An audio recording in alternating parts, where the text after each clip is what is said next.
ئازیزانم سڵاو لە وەرزینەوەی کەناڵی NRT2 دا من شیروان عەبدوڵڵا لەمە دووە وەکو پێشکەشکاری بەرنامەی ڕەشماڵ هەموو شەوانێکی چوارشەممە دەمە میوانی ماڵەکانتان.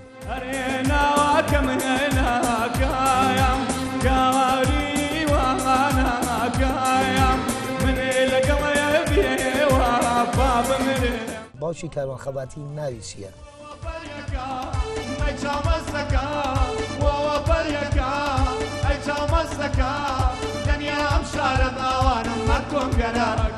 من ئەو گۆرانیانەی کە ئەیڵێم زیاتر کەلیمەکانی خۆمە نووسم. ئێستاش بەیادی جانان هەموو دەمە و ئێواران بەو شەقامەدا دەڕوەم بەڕان لە یادگاری جوان بەو شەقامەدا دەڕوەم بەڕان لە یادگاری جوان.